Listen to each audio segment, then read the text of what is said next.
Nous passons un tiers de notre vie à travailler et un autre tiers à dormir et un autre tiers pour pouvoir partager des moments de ressourcement, partager des moments avec notre famille ou des moments de passion. Est-ce que ce serait pas mieux de rajouter des heures de passion, de vie, de la vraie vie, ce qu'on pourrait dire, ce que beaucoup de gens disent, dans notre travail? Est-ce que vous êtes heureux dans votre travail? C'est la thématique qu'on aborde aujourd'hui dans ce nouveau Café Hypnose.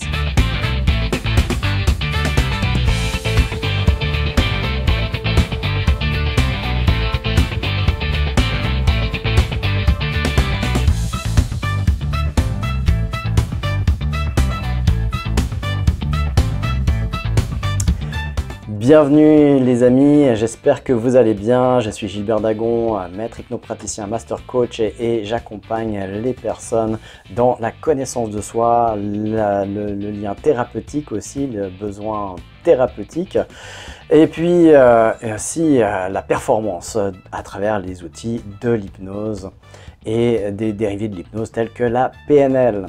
Je suis très heureux de vous accueillir aujourd'hui dans ce nouveau Café Hypnose où nous abordons des thématiques différentes à travers ce regard de l'hypnose qui nous amène souvent à travailler avec la neuroscience, à comprendre notre cerveau, qui nous sommes et comment se servir au mieux de ce gros outil surpuissant qu'on a entre les deux épaules et qui nous pose problème parfois parce qu'on n'a jamais appris à s'en servir, parce qu'on n'a jamais reçu de mode d'emploi, ni à l'école ni ailleurs.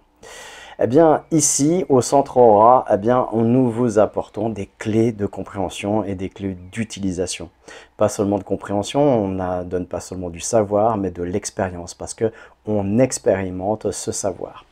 D'ailleurs, ce savoir, cette expérience va des fois au-delà du savoir, justement, parce qu'on va expérimenter des choses, des fois qu'on n'arrive pas à expliquer. Et bien ça, c'est le propre de l'humain, il a besoin d'abord d'explications, puis après il fait, alors que dans la nature, on fait et puis on verra si on a besoin d'explications.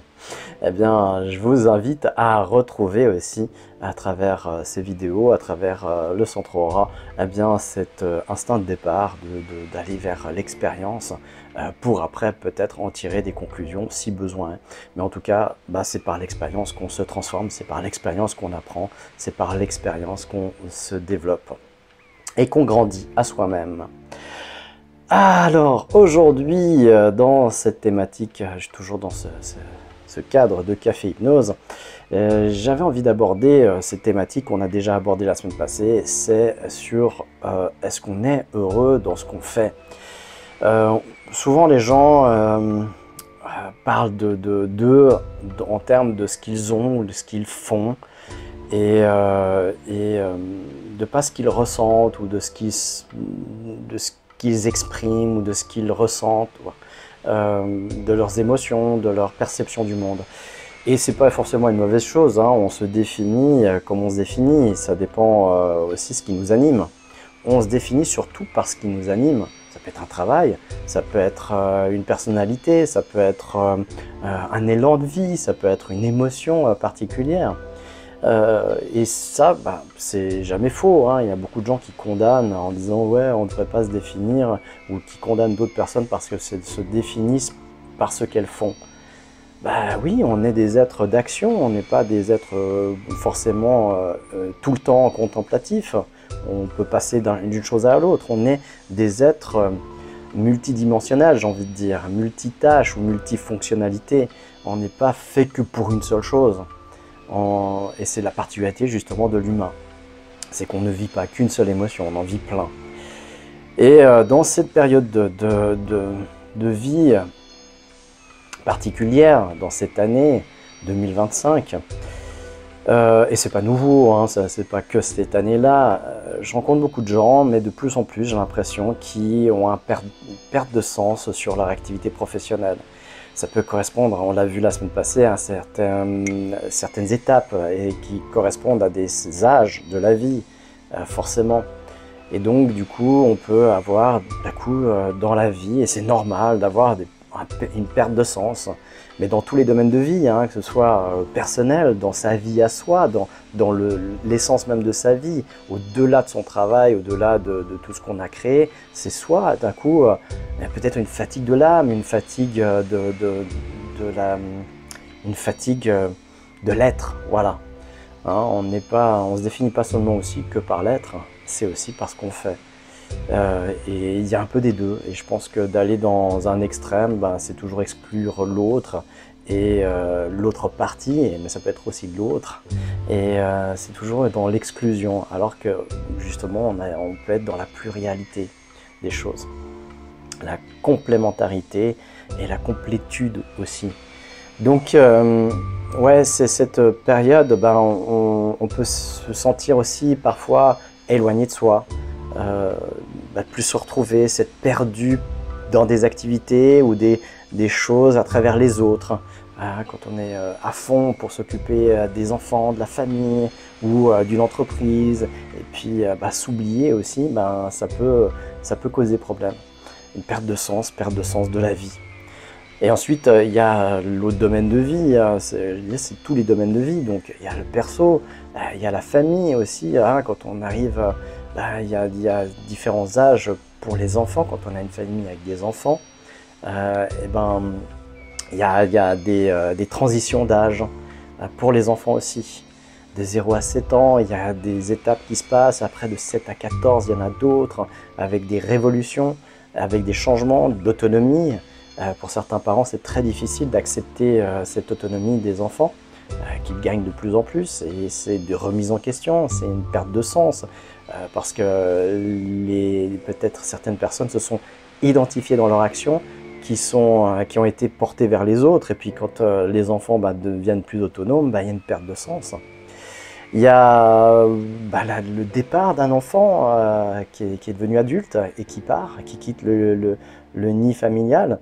Et ça, c'est une grande révolution, c'est énorme pour des parents qui sont accompagnants, qui sont aimants, qui ont eu énormément de bonheur à être parents. Eh bien, ça peut être très très difficile dans ces moments-là. Et puis, il y a le couple aussi, le couple évolue. On ne vit pas les mêmes choses évidemment au début d'un couple que 10 ans plus tard, même 3 ans plus tard, c'est déjà différent. Et c'est de réinjecter aussi cette essence au sein du couple, de la famille, de soi. Et puis après, on a le travail évidemment, et puis on a tout le côté social. Les amis et tout ça, on n'a pas toujours les mêmes cercles d'amis, ça évolue, des fois on change, on transitionne, parfois on a les mêmes mais il faut entretenir parce qu'après 30 ans, 20 ans, eh bien il faut renouveler toutes réinjecter de l'essence comme on le disait la semaine passée. Et c'est comment on réinjecte de l'essence, comment on le fait concrètement? Eh bien, de ma perception, eh bien c'est avec la conscience. Conscience de réinjecter quelque chose. Qu'est-ce que je veux? C'est se poser des questions. C'est se poser des questions sur sa posture, sa position aujourd'hui. Posez-vous des questions. Et des bonnes questions. Des questions, il y a 2 filtres pour les questions, je l'avais déjà dit. Eh bien, le premier, c'est est-ce qu'il y a une réponse possible à la question? Et si c'est non, on met à la poubelle. Si c'est oui, on continue le deuxième filtre. Et le deuxième filtre, c'est est-ce que la réponse à cette question peut m'amener à passer à l'action, à bouger, à faire quelque chose dans ma vie? Si la réponse est oui, on continue à se poser la question. Si la réponse est non, eh bien on fout à la poubelle. Ça, c'est typiquement des questions qui peuvent passer ces 2 filtres. C'est est-ce que je suis heureux dans la vie aujourd'hui? Si je peux répondre à la question, oui, c'est possible, parce que c'est de l'immédiat, c'est de l'instantané, c'est pas hier, c'est pas demain, c'est là maintenant, est-ce que je suis heureux? Et si la réponse peut m'amener à faire quelque chose, vas-y, eh ben oui, effectivement, on pourrait amener quelque chose. Si je suis pas heureux, eh bien, c'est changer quoi pour être heureux? C'est là où on va continuer les questions. Et puis, si je suis heureux, c'est de continuer quoi pour maintenir ce niveau de bonheur? Qu'est-ce que j'ai maintenant qui me permet d'être heureux et donc qu'il faut que j'entretienne? Et ça, c'est une excellente question pour les gens heureux, parce que les gens heureux, bah, c'est comme ça va de soi, puis d'un coup, ils sont plus heureux et ils savent pas. Et puis, ça s'est pas fait du jour au lendemain, ça s'est fait crescendo, petit à petit. Et c'est ça la grosse problématique hein, des gens, c'est qu'ils sont un peu comme la grenouille dans la marmite. Hein, on met une grenouille dans une marmite bouillante, eh bien, elle a juste l'énergie pour sortir, bondir et ressortir tout de suite de la marmite. Par contre, on la met dans de l'eau froide, elle nage tranquillement dans la marmite, puis on monte le feu gentiment, jusqu'à un moment donné, bah, elle ne se rend pas compte, c'est trop chaud et clac, elle meurt. Bah, c'est ça, hein, la vie, notre vie, elle est à l'image de cette métaphore.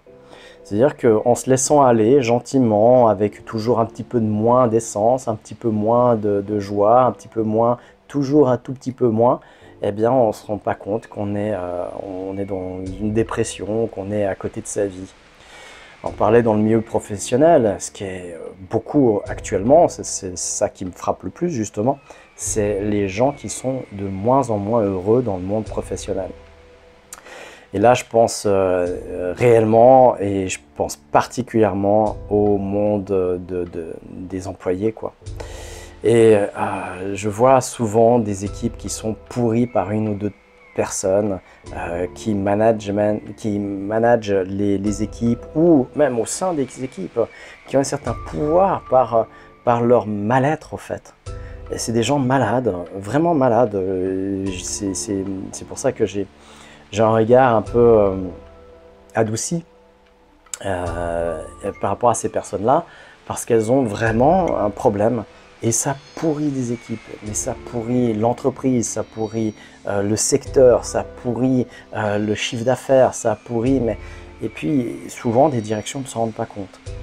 Il y a des gens qui sont réellement malades, qui sont déjà en burn-out, qui essayent de se maintenir, qui sont malades physiquement, et puis du coup, toutes les décisions qu'elles vont prendre eh bien, vont être complètement biaisées, vont être complètement tordues, distordues.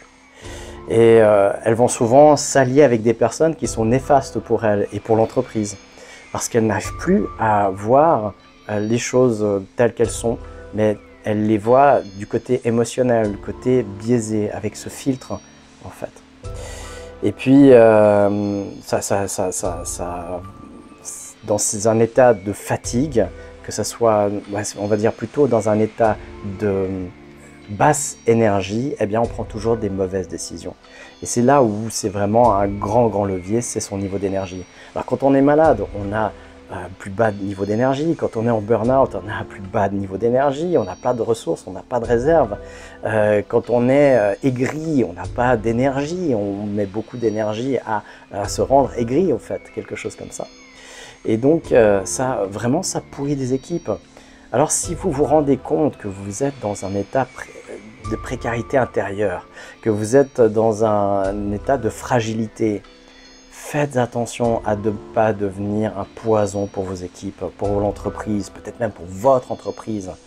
Faites attention à vos réactions émotionnelles. Si vous voyez que vous pleurez en permanence, si vous voyez que vous êtes dans des pas forcément des pleurs, mais des colères aussi.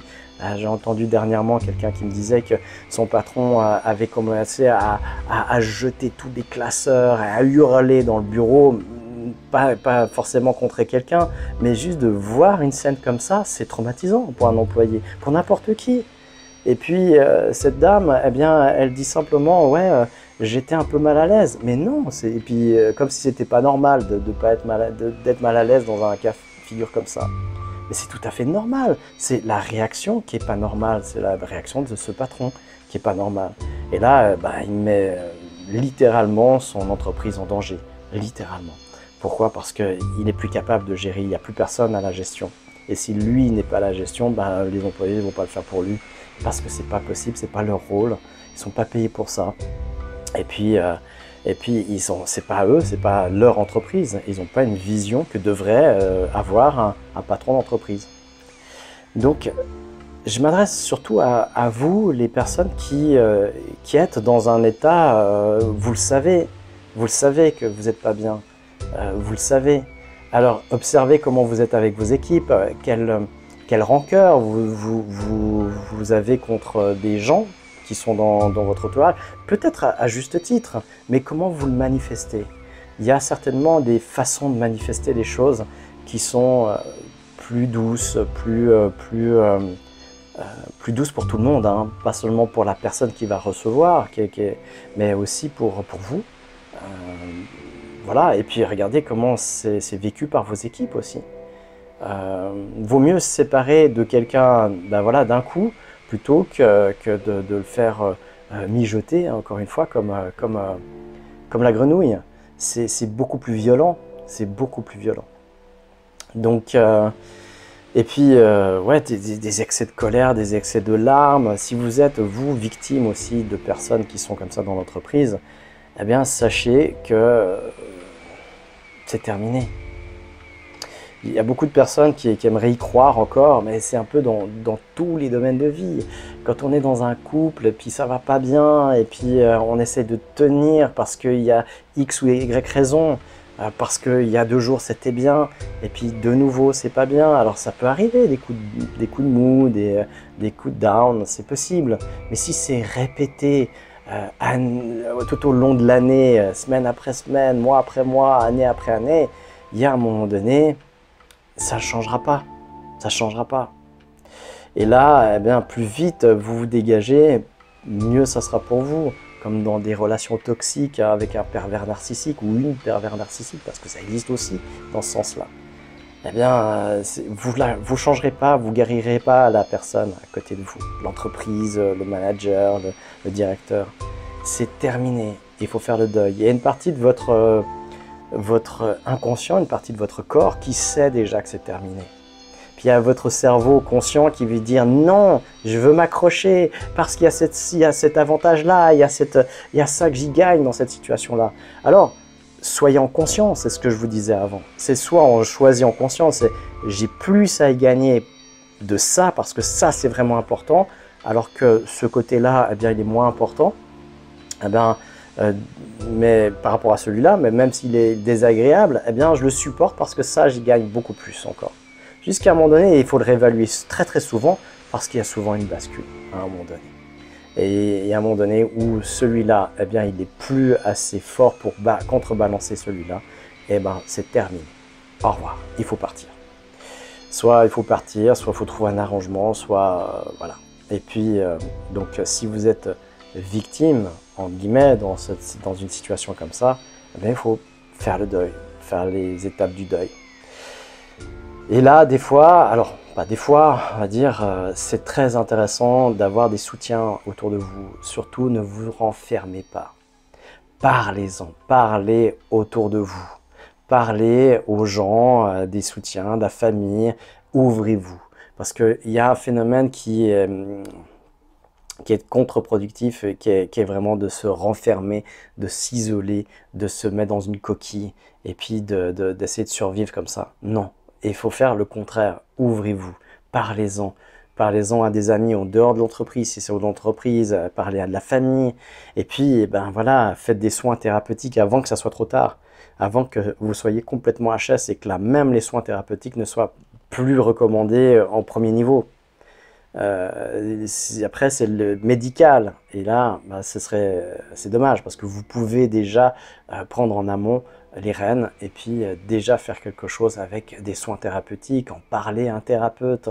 Voilà, en hypnose, on peut comprendre les deuils, on peut faire comprendre le côté émotionnel, on peut faire des choix, mais de l'un ou l'autre, pas forcément, ben voilà, c'est terminé, il faut quitter. Non, des choix conscients, c'est-à-dire, ah oui, mais j'ai plus à y gagner là, avec ça, même si je supporte ça, jusqu'au moment où il y a la bascule. Puis à ce moment-là, la bascule, ben, on peut faire aussi accélérer les transitions. C'est comme l'apprentissage en hypnose, on accélère au fait les choses. On peut aller beaucoup plus vite parce qu'on réharmonise le cerveau conscient et le cerveau inconscient.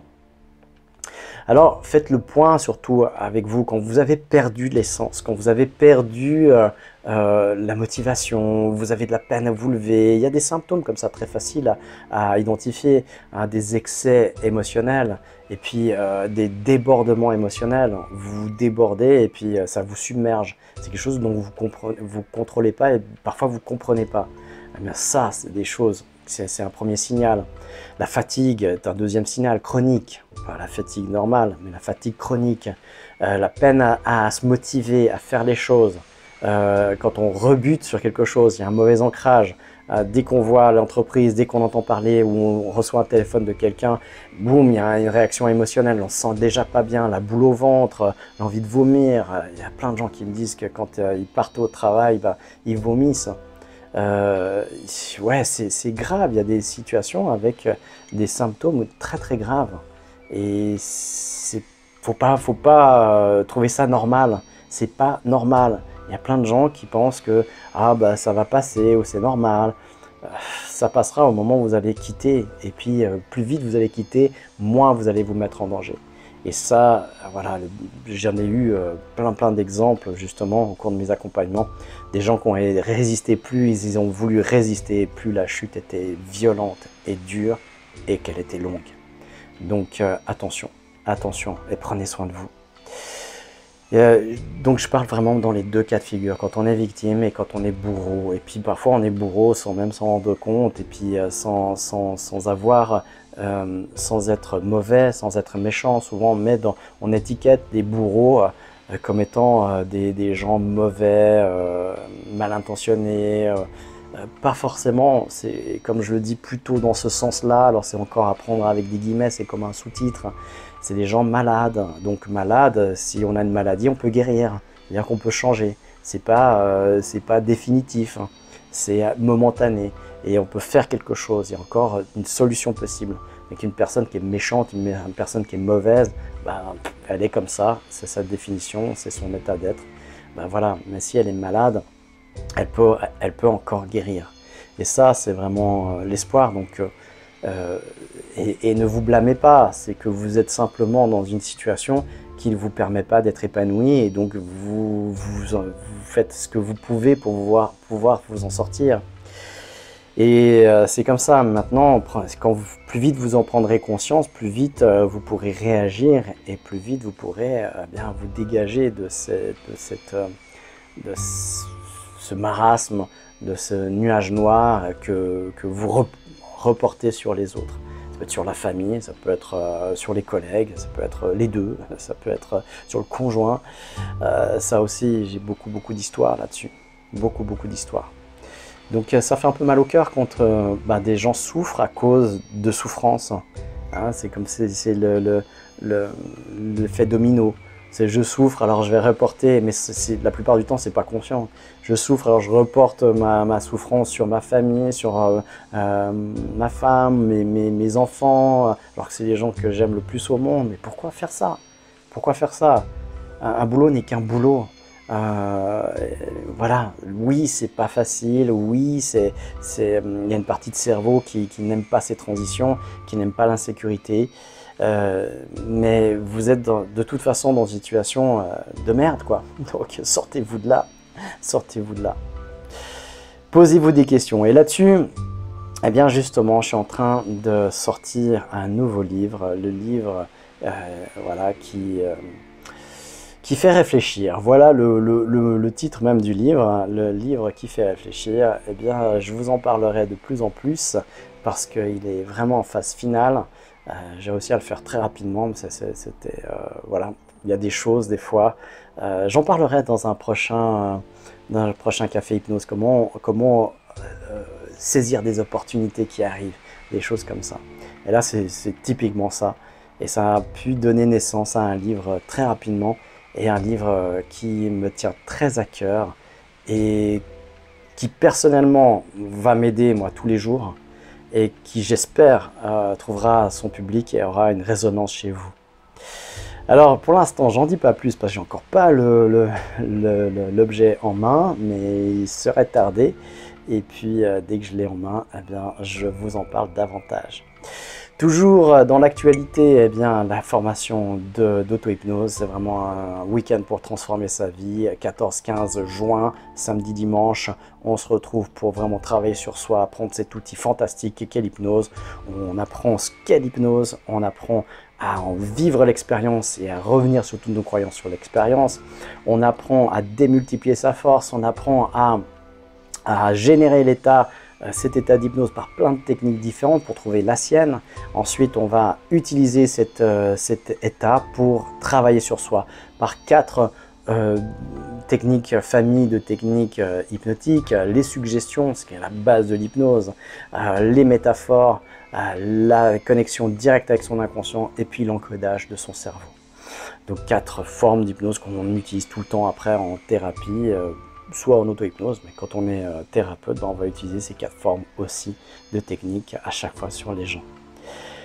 Voilà, eh bien, je vous souhaite une excellente suite de semaine.